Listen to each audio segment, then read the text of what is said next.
we've got about 10 minutes to do this this third one. So can we go through to the geography workshop? There you go.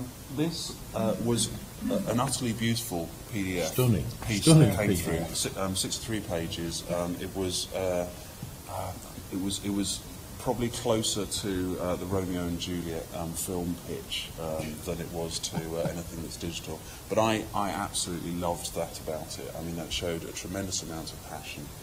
One of the things that they put in there, which I thought was quite inspirational, was possible reviews of this product in the future, which I thought was just terrific, which was, how people are going to talk about it, without naming sort of journalists' names or anything, but just sort of saying things like, some of the games are highly addictive, my kids play for hours.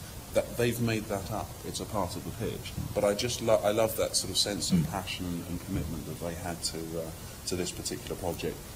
What it is for around 5 to 7 year olds, or I think it might be a little bit older than this as well. Is a travel of a found object, so it might be a kite or a bell or something, back to its country of origin. They focus particularly on China and Kenya for reasons that aren't obvious. But it's a sort of geography travel project that sort of takes you back through stories and songs, through the cultures and the sort of physical areas that you journey. And I love the beginnings of it. I thought that as a piece of education, I've got a 6-year-old boy, I know he would love something like this. My first take on it was I thought it missed a beat a little bit, which was that if this is going to be for that kind of age group and very educational, then you probably want to tag a bit more of the curriculum in there. So you want to sort of say, I've done a bit of population stuff, and I've done a bit of industry, and I've done a bit of history, and so on and so forth. Whereas the sort of, which they may get to, but it certainly wasn't a part of this 63-page pitch. But to a little bit more to say, where's the usefulness of this? And if you're going to approach a public sector broadcaster with this, or a book publisher or something, then those are the sorts of business environment again that they work in. What was your approach? Yeah, and from an aesthetic standpoint, I thought it was fantastic, and actually that ends up sometimes going a lot farther than you'd like to admit.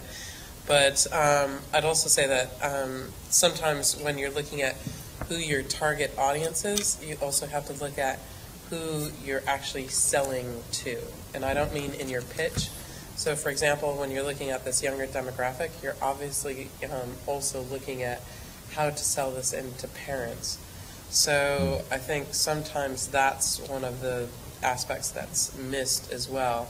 So, if you've got something where, you want to, you've got a concept that you think is going to work, incredibly well for a much younger demographic, you also need to think about all of the key, kind of boxes to check in terms of the language that you use and the thing that you're actually selling to the parents, who are ultimately, in most cases, going to be the decision maker as to whether they participate, whether they buy, because it's oftentimes obviously the parent that's buying. And that seems obvious, but sometimes you can get so far down the road with a particular concept and targeting it incredibly well, but forgetting who the ultimate purchaser or decision maker is. I don't think it's obvious at all, actually. I always say, as I say, I've pitched Big Brother and all the rest of it, but also Fame Academy Restoration and the highbrow shows like Killer Shark Watch Live and Cosmetic Surgery Live and stuff like that. And I always say you have two audiences, and the first audience is the commissioner, and the second audience is who the commissioner is trying to reach. But what's very interesting, you're absolutely right, when you're dealing with this sort of tertiary audience, is that you've actually got three audiences in there, and therefore that the job is 3 times as difficult as just creating the production itself. And it never talked about those multiple levels that could make it appealing. Like The Simpsons appeals at several levels. Kids who watch it, adults who watch it. There was nothing for the adult to support what yeah. I think it was a beautiful pitch, and it was 63 pages, but those 63 pages were all about the insides of the product. They were all about taking you through a very detailed user journey through the product. Mm-hmm. And I think it could have done with taking a step back and thought, what's the context around the product? And that picks up on what you were saying about who's going to be ultimately making the purchasing decision. And again, there's a few techniques you can use. The one thing I'm asking for in pitches to our education team at Channel 4 is I want people to explain the before, the during and the after. So I want to know how people are going to hear about the product. Are they going to hear about it from friends, from adverts, from broadcast, from school? You know, where actually are they going to first come across the actual experience or the project itself? And how are they going to register their interest? You know, how are they going to find out about it? How are they going to start to kind of express an interest in sharing it? Do they need to get together with a few friends in order to go and take part in it?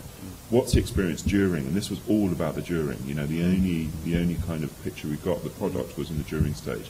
And then what happens afterwards? Where do people go afterwards? And this felt like a product that could have an incredible social experience around it, but there was nothing within that really to